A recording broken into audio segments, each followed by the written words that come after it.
Ladies and gentlemen, we're live. I didn't announce this, Mr. JJJ. I didn't announce this, Mr. Joe Boca, so people are going to filter in as we go here. We're going to talk about the elephant in the room in the conversation about Marian apparitions.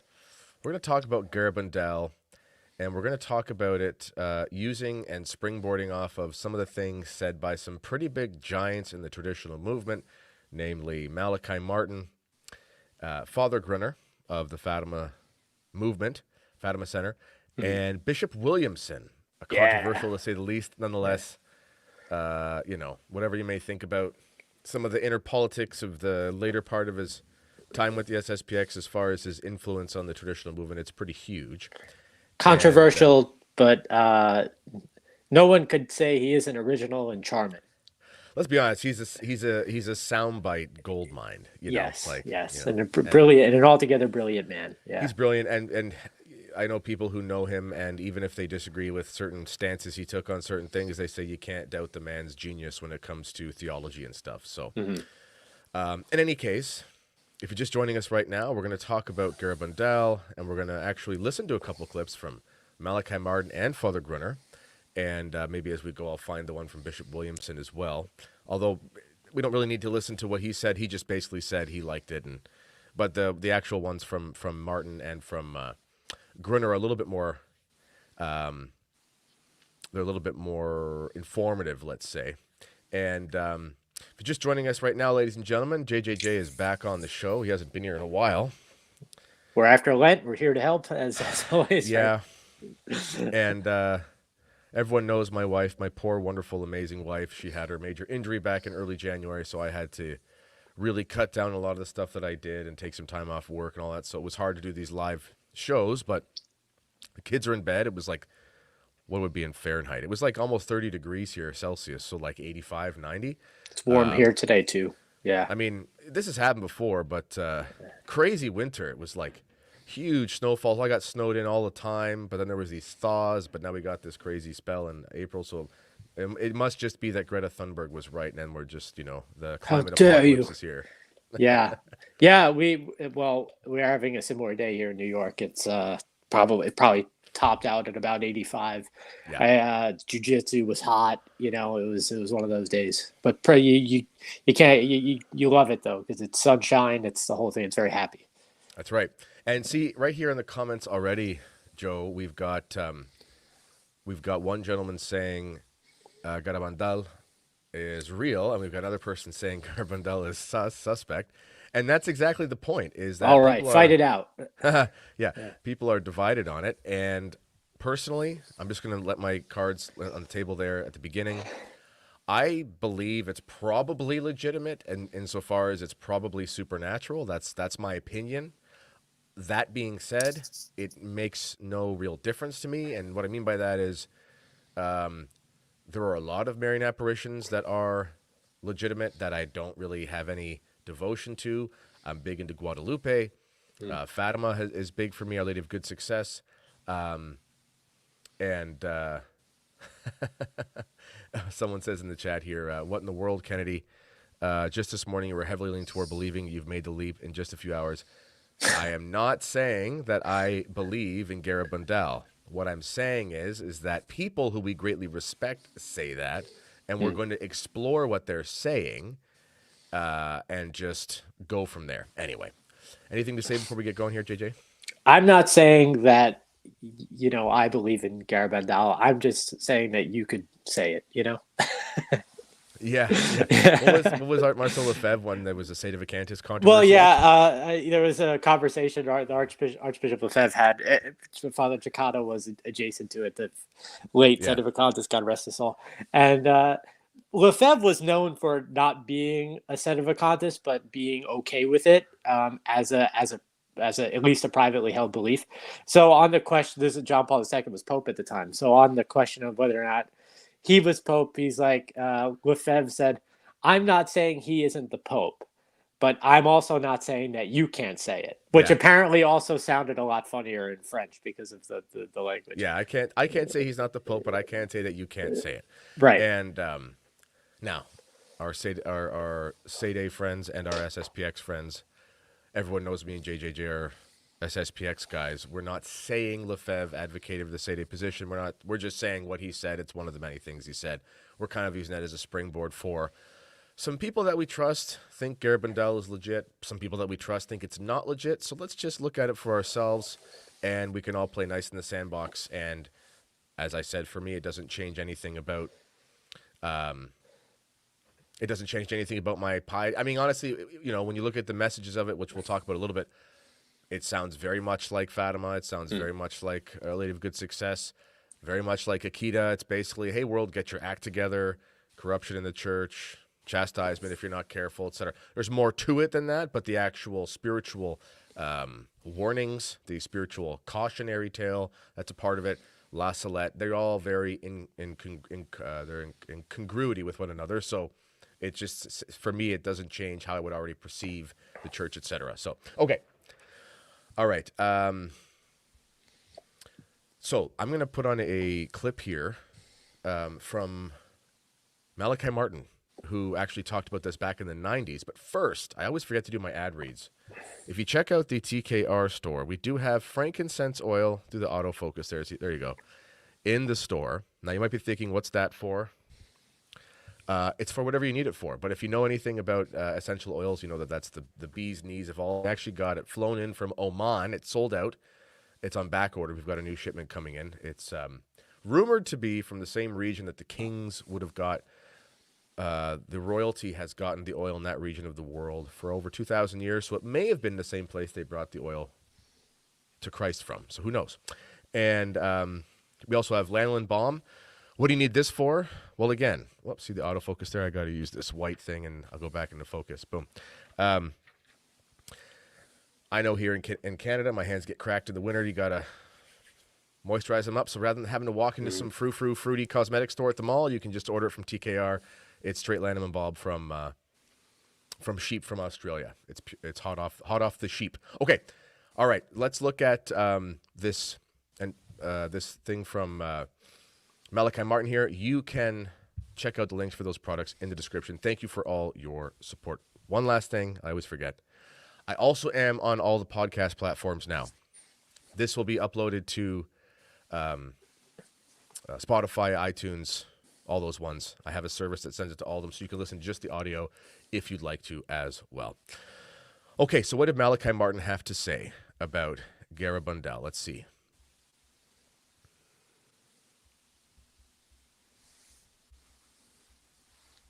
I'm just going to mute us here.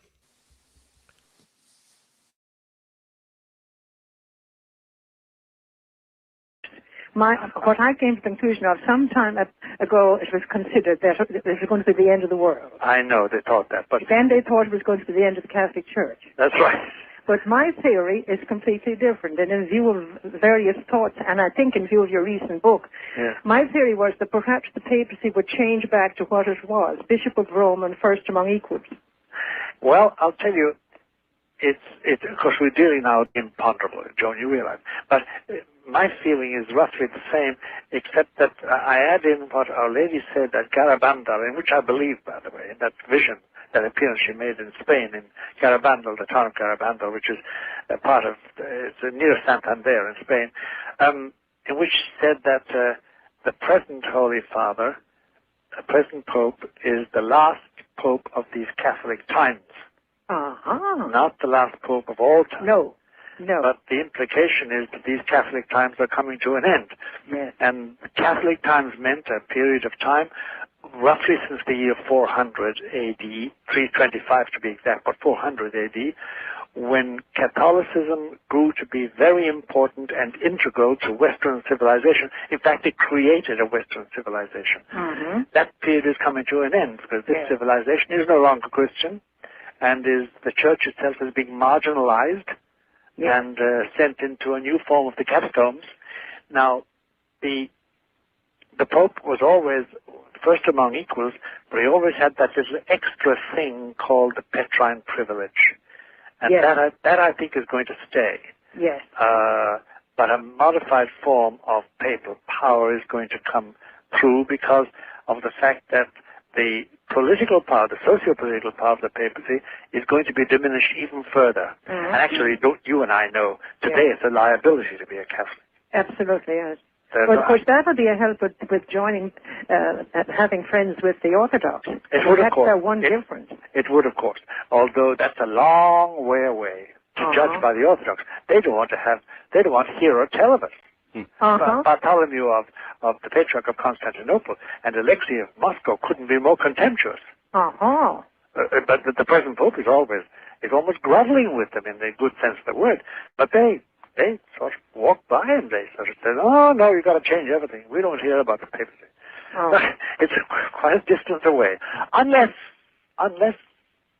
keeping our eyes in the skies, we see the sign and there's the Queen of Heaven comes. It's at that stage, at the age of 81 and my age of 76, we shouldn't really care about it, John, because I think that it will be after our time, darling. We'll be playing harps, looking down. I hope. I wanted to ask you. I also believe in Garabandal. Yes, ma'am. And so do I. The warning and the miracle. Yes. The warning. I study about it, but I cannot quite figure out what it really is going to be. Well, nobody can, but it's this. It's not a warning, really. Yeah.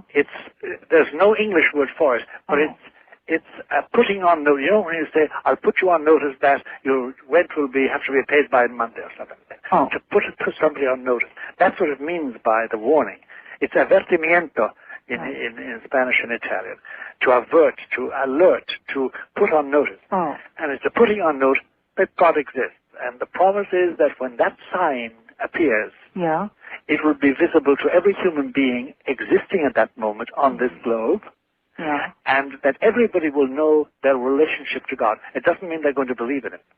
It doesn't mean that they're going to be justified, that they will go to heaven if they die. No, it just means they will know exactly where they stand in their conscience. So in other words, not to worry, you'll know it when you see it. That's right. The miracle. I would like to ask, could the miracle... Miracle is something else. That's going to be a permanent sign. Okay. It wouldn't be the rapture, would it? No. You don't think that? The rapture is something totally different. And Fatima Lucia has even said that communism will...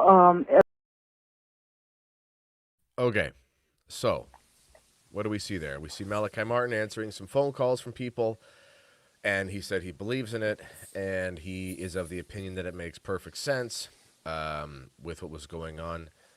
I'm a big fan of Malachi Martin. You and I both interviewed a good friend of his who has been on this show before, and I've got great things to say about Malachi Martin. Same. That being said, if someone disagrees with him, if we disagree with him, this isn't an indictment on Malachi Martin any more than, great saints in the past have been wrong about certain things, and that's fine. That's just part of being a human being. But he believed in it, and Malachi Martin had a very interesting thing to say. And this is not on the internet, but I do know this from talking to one of his confidants. And Malachi Martin believed that that basically Garabandal was correct, and it was true, and that Medjugorje was a distraction to distract people away from Garabandal. That's what he believed. What do you think about that? That's pretty interesting. Well, for me, this has all been somewhat of a learning experience. Garabandal was on my radar somewhat because, I've been a traditional Catholic for about the past almost 10 years now. And I'd interacted with the work of Father Gruner pretty often, especially in the years where he was still alive. So I watched many of the videos and, I would listen to what he would say about Garabandal, but never take much of an interest in it. Other than the fact that it seemed, what I was going to say even in the beginning was, I guess there's naysayers, but I wonder exactly what the criticisms of something like this would be, especially from a traditionalist standpoint, because it seems perfectly consistent with what traditional Catholics say. That said, I'm coming from a place of total ignorance for the most, not total ignorance, but a good deal of ignorance. So somebody could realistically educate me on that. I think that, well, let's look at part of the message from Garabandal. Again, Yes. if you're just joining us right now, we're saying that there are some big names in traditional Catholicism in the last 30 years or so who have all said that they think Garabandal is legit. We also recognize that there are some very important objections to it and that it's not approved by the church. And I am not promoting it, and I'm not saying that I think it's probably supernatural. I'm actually convinced that it's not natural. Just when I look at some of the footage and stuff, it just, I go, oh, that's not human necessarily. And when I look at the messages, they seem, to be honest, more traditional than anything. And that's just makes me kind of take a second look. I'm not a devotee or anything like that, and the church has not approved it. So that's just what we're saying. We're just discussing. In comparison to Medjugorje, which you mentioned, Yeah. You could tell me, I would imagine the church hasn't condemned it either. My understanding of Medjugorje is that the local bishops and No, Garabandal. Oh no, the local bishops, at least one of them said that it was not supernatural. Okay. Basically, Cole's notes on how bishops approve or disapprove of certain apparitions, they don't have like an infallible guarantee that they're going to get it all right. For example, in the case of Joan of Arc, they were clearly wrong about her being a visionary and so forth. Nonetheless, when it comes to these apparitions, generally speaking, the buck's supposed to stop with the bishop, which makes perfect sense. I did a video that was released this morning. I recorded it yesterday, but I was basically saying private revelations and apparitions are great, but people can get pretty deep down the rabbit hole with them to some pretty murky waters and kind of make it the whole of their faith. And one of the reasons why, and I'll put this comment here so I don't forget it, but one of the reasons why we look to bishops is because, to be honest, again, an apparition is not a matter of the salvation of your soul necessarily. It's not a part of the deposit of faith. So one of the things we look to in the Catholic Church is the rightful authority to sort of settle these matters for us. That being said, this person in the comments here, it's not like there are evil bishops that would lie. This is exactly the point. We live in a very crazy time. So this is why I look at that the statements by the bishops of Garabandal in the early years, and I say, well, bishops were saying a lot of crazy things in the 60s and 70s, so I don't know what to trust anymore. But let's just look quickly here at some of the messages. Because personally, if it's true, I'll make this bigger. If it is true, then one of the reasons why I would say that this is suppressed, so to speak, is because it seems to me that this is a massive warning about the second warning. Yeah, pun intended. It's a massive warning about the Second Vatican Council, and then we'll explore what I mean there. So I'm just going to make it a little bit bigger so everybody can see it. There you go. I have somewhat of an interest in this, especially because on a cursory glance, I noticed that I think one of the seers actually moved and died a town over from where I grew up, as a matter of fact. Conchita, I think well, not her, but it was somebody, I think a Joey Lomangino or something like that. And yeah, apparently he died on Long Island, and I was quite interested.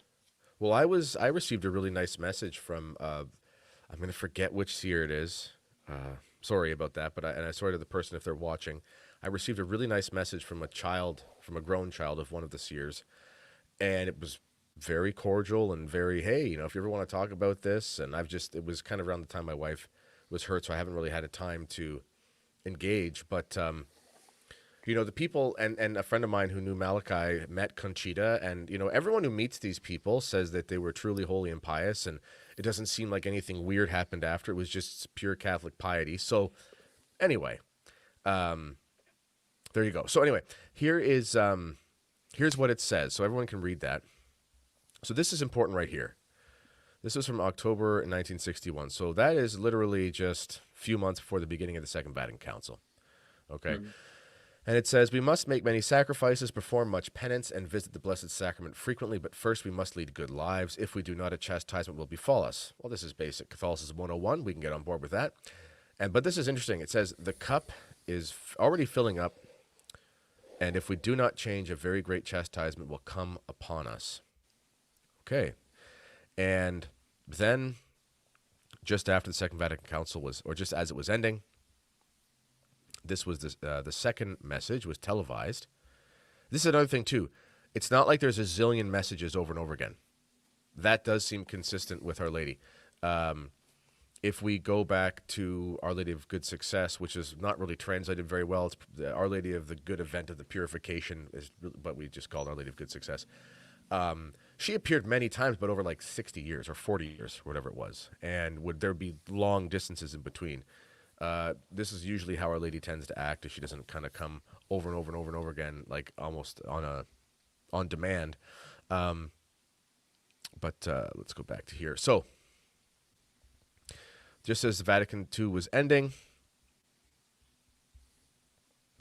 she says, this is according to the Seers, as my message of the 18th of October has not been complied with, and as it has not been made known to the world, I am telling you that this is the last one. Previously the cup was filling. Now it is brimming over. Many cardinals, bishops, and priests are following the road to perdition, and with them they are taking many more souls.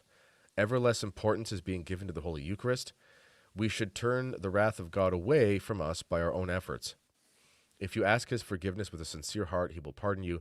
I, your mother, through the intercession of St. Michael the Archangel, wish to tell you that you should make amends. You are now being given the last warnings. I love you very much, and I do not want your condemnation. Ask us sincerely, and we shall grant you plea, reflection. Reflect on the passion of Jesus. So, two things important there. Before the Second Vatican Council, there's a warning about great chastisement falling. The cup is filling up.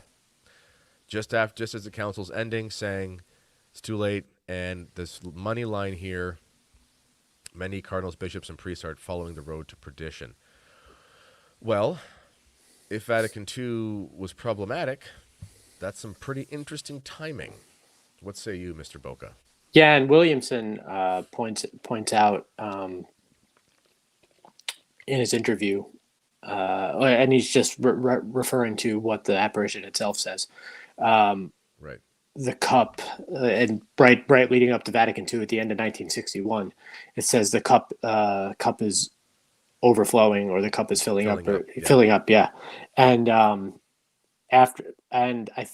of the last visions of Garabandal is towards the end of Vatican II, and it says the cup is overflowing, or something of this sort. So Garabandal then would serve as a tacit condemnation of of the behavior of the bishops and the cardinals and things like this, and for the bishop to give it credence and to give it legitimacy would be for him to condemn himself. That's exactly it. And the gas man's in the house. Thanks, Al, for showing up. Al Smith, baby. I love when he's here. Yeah. Someone in the chat did ask about Our Lady of Kibeho. I think I'm positive that's approved. I don't know much about it, but I know that it was huge with the Rwandan genocide. Interesting. But I am not well versed in it. But I'm almost positive it's approved. So any approved apparition is approved, and there you go. In any case, though, So what you say here is interesting. Someone put in the comments here. Thank you very much, Bear Berlin. The Bishop of Santander, the extraordinary events of Garabandal, that my position, like that of my predecessors, is that Rome's assessment remains valid. There are no signs of supernaturality. So it's not a condemnation per se, but it is a sign. It is the bishop saying no signs of supernaturality. Now, it's a statement in the negative instead of in the positive. Right. If it's true that this does refer to the Second Vatican Council, if it's true that it refers to the Second Vatican Council, then it would make perfect sense that bishops of the new springtime would not want that to be known. That's a possibility, because that seems to be the way that it's been since the councils. Every time you bring up, hey guys, doesn't look like things are going well. Maybe that has something to do with that council. It's like, no. We just need another 50 years for the unflowering, or for the flowering of the true spirit of the hermeneutic of continuity, et cetera, et cetera, et cetera. And it's like, okay, well, no one's left in your parish to even hear that now, so that didn't work out too well. Shouting into the void. Yeah. Yeah. Our friend, thank you, Mr. Flying Tigers. Okay. We're going to look at Father Gruner now. Another hero, an all-time hero from the trad movement. And one of the old guard of the traditional Catholics. One of the old guard. Yeah. This one has better audio as well, so that's easier to hear. You can see my YouTube recommendations in the side. John Veneri, too, the great John Veneri. Yeah, if anyone speaks Spanish, if you can see my YouTube recommendations, there's a show called Que no te la cuenten, and it's like, we don't realize how big. Obviously, we know Catholicism's big in Latin America because it's Latin America, but it's huge because there's so many more Catholics. So I do speak Spanish, and I finally discovered through Father Charles Murr, who's a Spanish speaker. He was on this Spanish show, and I said, I'll watch him do a Spanish show. And I realized there's all these huge podcasts that are getting like 300,000-400,000 views, just talking about the same stuff you hear on Taylor Marshall and stuff, because the audience is so big. So anyway, if you're a Spanish speaker, there's lots of great stuff to listen to. And that priest there is awesome. I watch his all the time. He's really traditional and great. Okay, so here is John Venari, and a little preamble there, but I just skipped it, and asking Father Gruner about Garabandal. True that Padre Pio had a connection to Garabandal. Well, I perhaps know more about the subject than a lot of people realize. I don't know much about it myself. So. Well, I'm not saying that we couldn't talk about it, but just, first of all, I've been to Garabandal, both in 1960, twice in 65, in March of 1965, and then again on June 18th, which people who know about Garabandal knows that the second or the last message given by St. Michael on June 18th, 1965. I was there then. I was there for about 2 weeks in June and early July. And I was there long enough for the bishop to pronounce, after the second message, that although he was not endorsing them as being supernatural, he said nothing in the message was contrary to faith or morals, which is quite something today. Now, in that message of June 18th, 1965, Conchita didn't falsify the message, but she wasn't as explicit as the angel was when he said in the message, many cardinals, bishops, and priests on the road to hell, and dragging many souls with them. Now it's a mouthful. It's really in, Malachi Martin thought that the Garabandal message was given because of the secret not being given, that the secret of Fatima is in the Garabandal message. Yeah, he told me that too. He said that Our Lady came to Garabandal to give that message because the churchmen had not given it in 1960. And so when you, and certainly we can deduce that this thing about the cardinals, bishops. Okay, I'm just going to rewind that and hear that again, because that is pretty interesting if it is true. Also, before we continue, ladies and gentlemen, this interesting comment here from Living Purgatory 3 says it was the same as Our Lady of La Salette. If that's a reference to La Salette originally being said to not be legit, if somebody could find the information, I don't know, and put that in the chat, then that would be interesting for us to consider as well. But I'm just going to rewind a little bit here because that seems pretty interesting from Father Gruner. He said in the message, many cardinals, bishops, and priests on the road to hell, and dragging many souls with them. Now it's a mouthful. It's really in, Malachi Martin thought that the Garabandal message was given because of the secret not being given, that the secret of Fatima is in the Garabandal message. Yeah, he told me that too. He said that Our Lady came to Garabandal to give that message because the churchmen had not given it in 1960. And so when you, and certainly we can deduce that this thing about the cardinals, bishops, and priests is in the secret because, as Pope John Paul II said about Fatima on the 13th of May 2000, he said, the message of Fatima is a divine warning not to follow the tail of the dragon which drags down a third of the stars of heaven. Now, the phrase, a third of the stars of heaven, is a scriptural phrase, but it refers to the Pope, could refer to the Pope, the bishops, the priests, and the cardinals. How do we know that? Because the stars of heaven are the stars that in both biblical language and in poetic language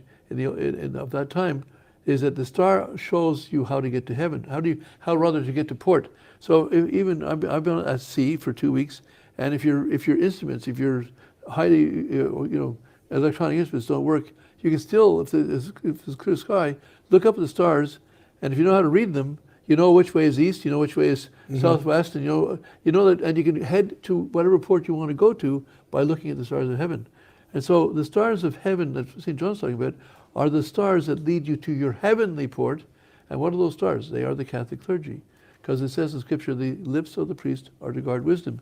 And so the Catholic clergy are the stars of heaven. But Scripture tells us in the Apocalypse that 1/3 of the stars of heaven have been dragged down by the tail of the dragon, that is by the devil, at the service of the devil. And so what Pope John Paul II is saying at Fatima is, in the Fatima message, he's saying, now is this warning applied to us, not to follow the 1/3 of the stars of heaven that are working for the devil. It ties in exactly with what Garabandal said, that many cardinals, bishops, and priests are on the way to hell and dragging many souls with them. We have to be discerning, and so I would say that certainly is providential in 1960 and is still very much applicable today. Now, I don't quote Garabandal most of the time for the very simple reason that the Church has not approved the message. But I've also been told by the bishop at the place, it's nothing contrary to faith or morals. So because I'm promoting the message of Fatima, I just stay with approved apparitions. However, in this particular message, it's been proven by what we see. We have cardinals who are saying it doesn't matter what church you belong to. Well, these people are heretics. I don't care if they wear a red hat. I don't care if the Pope made them cardinal. They're saying things that are heresy. So I don't listen to them. Now, I'm not saying I won't be polite to him, but I don't pay any attention to what he's saying, the substance of what he says, because if I did, I'd send myself to hell doing it. Father Gruner getting on a little rant there. Okay, so he seems to validate Malachi Martin's opinion, basically saying that it is because they didn't release the third secret, at least in full. I mean, it wasn't released at that time, but especially later, not in full, according to the experts, that Garabandal was sort of, hey, you didn't release a secret. That's an angle I did not think of, and I'm sure people who are huge into Garabandal have probably thought of this, but we're just working through this on air. It makes for good TV. But that is interesting. They did not release the secret in 1960. Our Lady appears in a region close to, I know it's not the same country, but in a similar kind of setting to the Portuguese setting, children from a small town in a mountainous region of a traditionally very Catholic nation, out-of-the-way place. There's a lot of similarities there.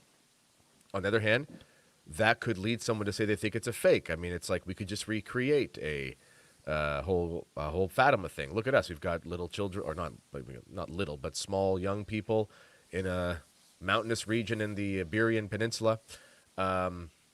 Interesting comment here from St. John. It says St. John Vianney didn't believe in La Salette. And then he goes after someone in the comments. But what he's saying is St. John Vianney did not believe in La Salette. Again, great saint, one of the greatest saints in the last 500 years of the church, did not believe in an apparition that ended up being approved. So if somebody has a different opinion on this, it's not the end of the world. What do you think?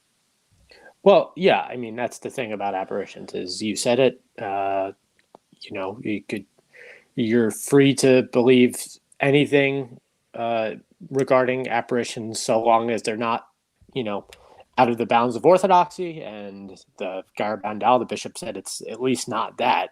Even if it's not, quote, supernatural, it's not out of the bounds of orthodoxy. So if you want to study it and, if you're the kind of person to not get paranoid or something like that, then, feel free to knock yourself out. But what I was going to ask, what was the which apparition was it? Was it Akita or that said cardinals opposing cardinals and bishops opposing bishops, or was that La Salette? Akita. That was Akita. So no, I mean, I just thought it was interesting because, I mean, you have the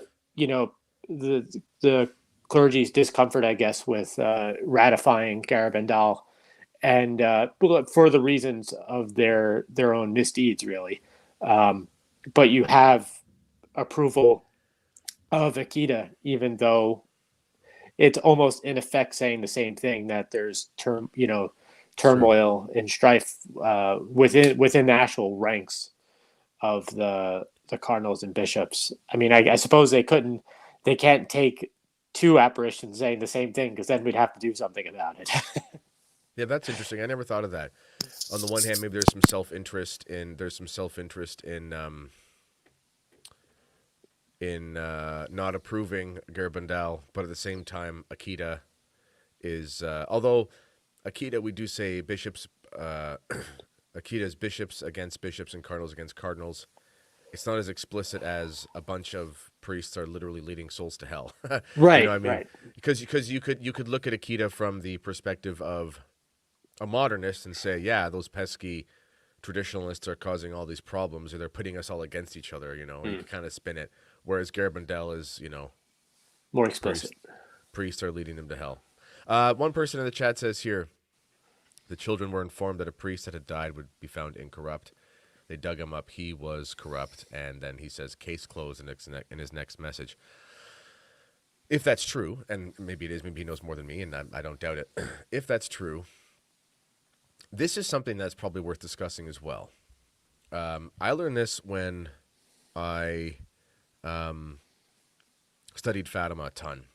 Everyone knows that I don't believe that John Paul II did, well, not everyone. If people don't know, and many people do, I am of the sort of traditionalist position on Fatima in that John Paul II did not perform the consecration validly. I think, not to get into debates with people, but I do think Pope Francis did, just based on my understanding of it. That being said, I also have a different view than some on Fatima, in that I don't think it's like a magic trick, and I kind of agree with Bishop Schneider on this. It's an act of faith. It's not like, you flip a switch and all of a sudden the triumph comes. I mean, people have to unite their will and their sacrifice, and all these kinds of things have to happen. We weren't given a timeline with Fatima, so we don't know when we would ever see any fruits from it anyway. Nonetheless, in my deep dive into Fatima for the last few years, I wrote for the Fatima Center. I've really read more literature than most, probably. And I did find inconsistencies in Sister Lucia. This isn't an indictment on her. This is just saying, they looked at what she said for 60 years, and no one's going to be completely correct about what they say over and over and over again about something that happened so long ago for 60 years. That's just not ever going to happen. She had different interpretations about the odd thing. In the beginning, she told Pope Pius XII to consecrate the world. This was in a letter. And then, that was in 1940, consecrate the world to the Immaculate Heart of Mary. And then later on, when she was in an interview in that famous book on Fatima by Walsh, I think it's William Thomas Walsh, if I'm not mistaken. My other last name is Walsh. It's the most well-read book about Fatima back from 1946. She said, no, Russia, only Russia, Russia, Russia. And that's a quid that everyone goes to. But again, 5 years before, she's saying something different. Why am I saying this? I'm saying this because, as this person says here, the children say they were informed that a priest that had died would be found incorrupt. They dug him up. He was corrupt. That could be true. That would not invalidate the apparition per se. Just like you can look at the things that Sister Lucy said that are mystical visions from later on, that are part of her writings and stuff, but they're not part of the actual, like when Sister Lucy, she talks about the visions at Rianjo in Spain, very important, but I'm not sure, maybe I'm wrong, but I don't think that they're approved in the same way Fatima was. It's just sort of, she says that Jesus appeared to her, but it's not like something that was investigated for supernatural character. A lot of that stuff happens with mystics. There are a ton of things when you look in the lives of mystics where they'll say they've had apparitions, they'll say they've had these things, and maybe they do, maybe they don't. Maybe it was a vision in prayer, maybe it was actually a heavenly or celestial person coming and seeing them. But that's not the same as the actual approved apparition itself. Does that make sense? 100%. I'm one of these people that's of the unfortunate belief about Sister Lucia. That that there was probably two of them, if that sort of thing is possible. Dr. Heinowski. Did Malachi Martin believe that? Seems like something you would believe, right? Yeah. But Dr. Heinowski has done really good work on that. But that aside, I think people, for whatever reason, and probably good reasons, want apparitions to be apparitions and mysticism to be the sort of thing that solves everything when it can, but by its nature it doesn't. So it's not the right mechanism for clarity in that respect. You're not going to get the same clarity from an I don't want to use the word clarity, but I mean Our Lady's clear, right? But mystical writings and mystical language is a different form than doctrinal language and theological language. So if you read, I think it was Dr. Thigpen's book on the mystical visions of Saint Joseph. In the beginning, in the introduction, it's made very clear, for instance, that in the various mystical experiences that people have of Saint Joseph, there are some differing accounts of different experiences of what Saint Joseph's earthly life actually was, and you would call them inconsistencies, right? This one contradicts this one, which contradicts this one, which contradicts this one. Yeah. But the point is that when taken together, each of them are separately approved, and when taken together, they tell really a greater truth about Saint Joseph, and is meant to inspire piety and penance and sacrifice and all that stuff that's pertinent to the spiritual life, and not necessarily give doctrinal clarity, because that's not the purpose of an apparition. There is going to be an apparition or mysticism. It's not meant to. It's a different vehicle of telling of truth than revelation or an encyclical or pronouncements ex cathedra. It's people have to. It's like reading literature versus reading history versus reading philosophy. You can't look at these things and just be like, well, this, he said case closed. Like it's not. I would say it's genuinely more complicated than that. Yeah, there is a lot of stuff in Private Revelations. I did a show that is done pretty well, and I was going over some of the things that Bishop Schneider was saying about the 3 days of darkness, and people are going to get real mad at me here when I say this, but he said what I think is a very commonsensical thing, that the 3 days of darkness is not a teaching of the Catholic Church, meaning it's not in the Catechism, it's not in any of the syllabus of errors or the encyclicals of great popes or in any anathematized statement from a council. It is a collection of various prophecies that seem to say similar things. Some of them are debated. I've had people email me some pretty interesting research actually debating some of the source texts. And these are from times before the council too. Like these aren't, some sort of revisionist history after the fact. Nonetheless, even if the 3 days of darkness is a real collection of prophecies, there's nothing in the prophecies themselves that suggest an exact literal interpretation is the only way to do that, because most things that are in the spiritual life are never literal, because in the spiritual life, a lot of the time we're trying to understand what in some ways amount to ineffable principles, ineffable realities that we don't really have human language for.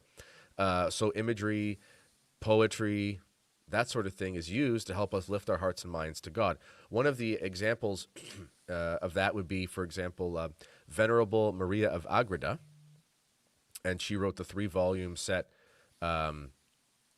Mystical City of God, City of God, the Mystical City of God, and she writes extensive, like we're talking hundreds of pages, 500, 600 pages about various events, the incarnation and so forth, the creation, that kind of thing.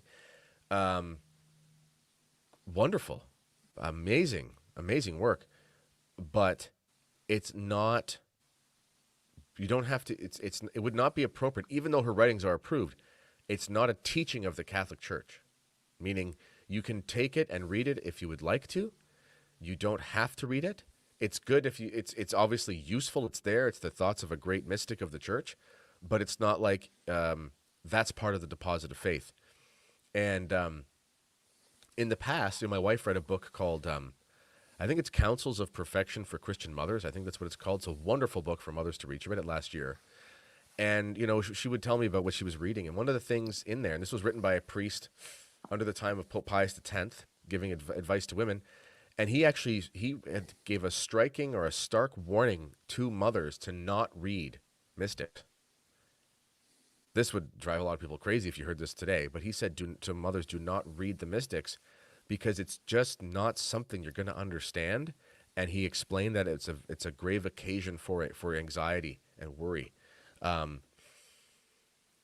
Because how can you process that information? I mean, goodness gracious, almost every private revelation or apparition has an apocalyptic undertone to it. I mean, it's hard to find, in the last 500 years, it's hard to find one that doesn't have an apocalyptic undertone to it. But as far as I know, the apocalypse hasn't come. So if you read something like that and you're waiting for some chastisement, you might think that something to chastise, you might be looking for something and miss the actual point. I mean, what if we're going through a chastisement right now. It doesn't, it could get worse. But St. John Eudes, he said that the worst chastisement that could befall mankind would be for God to send them bad priests. I mean, goodness gracious, look around. People think they look into Akita and they say, well, it says fire falling from heaven. That must be literal. Must it be literal? I mean, we're talking about the 1970s and we're talking about the time before the internet, satellite television, etc. I mean, literally everything in the sky right now is all the filth on the planet, and it destroys families and lives, and it comes right into your home, and it comes from heaven. It comes from the heavens. It comes from the skies, and it's literal sulfuric fire. I'm just saying that's one option. It doesn't necessarily have to be a literal fire from heaven, because if that's not what actually is going to happen, then people are going to be really worried about that happening. And that, I mean, on the one hand, does it move you towards penance? It could. On the other hand, it could move you towards a crippling despair. I don't know. I think that there's a caution there that has to be had with all these revelations. Yeah, well, I think that that there might be or will be and is a physical chastisement, probably, en route at some point. How many weeks, Joe? How many weeks till it happens? Exactly 10 days. Two things came to mind. One was, now don't kill me, was not you, but the audience. Father Seraphim Rose was the Orthodox priest, yeah. Orthodox monk. He said, it's later than you think. It's later than you think. But I'm paraphrasing it because I don't remember the exact quote. It's been shared with me a million times, and it's good. It's later than you think, but do what you can to prepare yourself and take care of your soul, basically, right? So have it in the back of your mind, this stuff, but don't panic. Yeah. For goodness sakes. So a good point to me was made once that physical versus non-physical chastisement. You have in the old covenant preceded the incarnation, right? So the humanity before the incarnation was not as ennobled as it was after the incarnation. So, I mean, Athanasius basically argues in his book on the incarnation that the incarnation itself was in its way sufficient to save mankind. But the point I'm making here is that prior to Christ being incarnate, you had these really tangible and physical chastisements like the deluge and plagues and things like this, right? Whereas now we're living in a post-incarnation world, and since the incarnation and even since Pentecost, the reality is more spiritual than it had been in the old covenant, where it had been more carnal. And our chastisements now, I think, in a lot of ways, involve almost cannibalizing ourselves, like through mental anguish and things like depression and anxiety and panicking over the end times and things like this. And I mean, I don't want to get you flagged or anything like that, but look at something like transgenderism and stuff like this. It's like self mutilation and self-immolation. So we're self-destructing instead of our beating coming from without, it's rot and decay coming from within, spiritual. Yeah, I mean, this the worst thing that could ever befall mankind would be for there to be a massive crisis in the Catholic Church. Right. I mean, that's objectively the case. Padre Pio said that it would be easier for the sun to remain in the sky how did he put it? The world to exist. So it would be easier for the world to exist without the sun than for it to exist without the mass. Right. And I think that's true. I think that's an indictment on the new mass, if I'm being honest, because he wasn't talking about the new mass. He was talking about the mass that he knew. And the only mass he would say.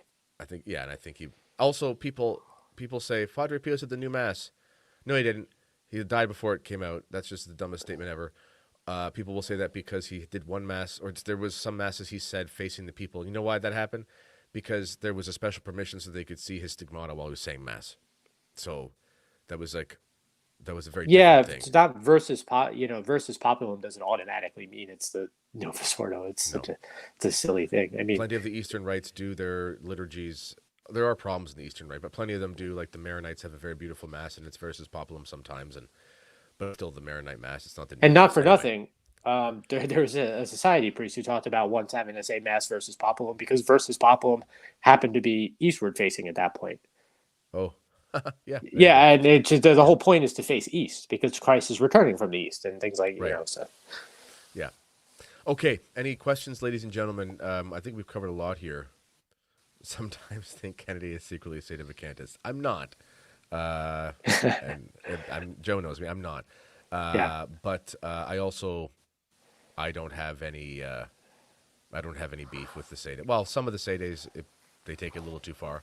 And really, that's something. It's hard to paint with a broad brush, It is, but I have some Sede Vacantist friends, and I just think everyone's trying to deal with the crisis in the church. So it's a difficult time to be alive, and people make different decisions. I really couldn't care less. Does anybody have any questions they'd like to ask before we have to sign off here? This is an interesting one. Someone says the chastisement is the warning.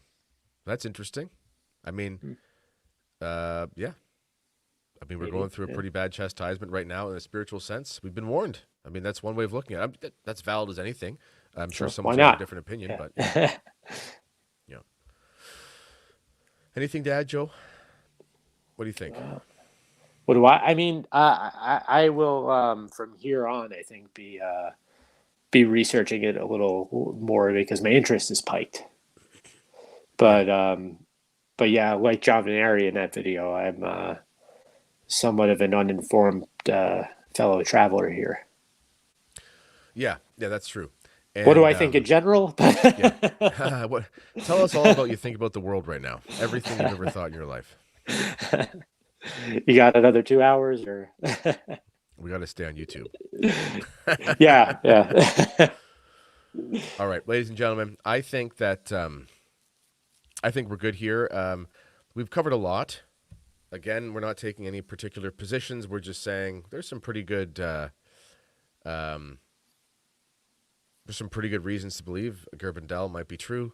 Even if it is, the message is consistent with everything that we've heard and approved apparitions, so it shouldn't be, it doesn't mean like it flips your world upside down. On the other hand, if it's not true, well, the message is, again, largely found in other apparitions, and those are approved, and so the spirit of the whole thing still remains.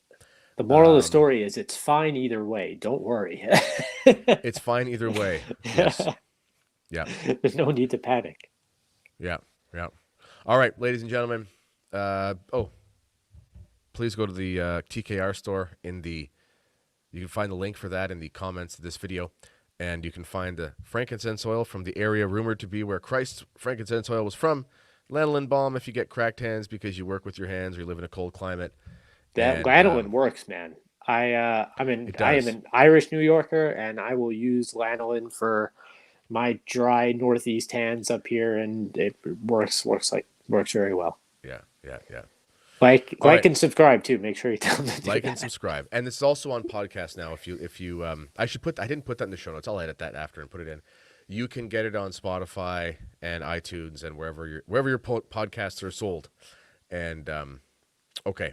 Oh, someone's saying that it says on the website it's sold out. Yes, we are sold out, but it's on back order. So if you put your name on the email list, then you can be notified when we have it back in stock. But we're just waiting for it to come in from Oman, from the Middle East. It's like getting nuclear plutonium to get across the customs. It's insane. But of course it is. Comes in this like bottle that's this big, and it's like, anyway, it's very expensive for very little, and it's a whole thing. Okay. ladies and gentlemen. Wait, can I plug some things? Yeah, plug something. Yeah, let's plug some stuff. So I have an article recently out in the last 2 weeks with my friends over at the WM Review. Maybe Kennedy will be kind enough to link that. It's a poetry commentary sort of thing. So if you could go over there, read my article, and both you and I will be at the Canceled Priest Conference in June. That's right. Which is coming up pretty soon. That's going to be here fast. June 23rd, I think it is. And just over 2 months away. We're already in the middle of April. So Kennedy and I will both be there. You should buy your tickets and come have a beer with us or something like that. Not Bud Light. We'll drink something good. Well, you said beer. You didn't say fizzy water. No, not fizzy water. Yeah, Tridentine Brewing will have a table there, so we could actually have some good beer. So everybody should come and have read my article before that, and we'll all have a good time. Excellent. Wonderful, ladies and gentlemen. This has been the Kennedy Report. Until next time, God bless you all.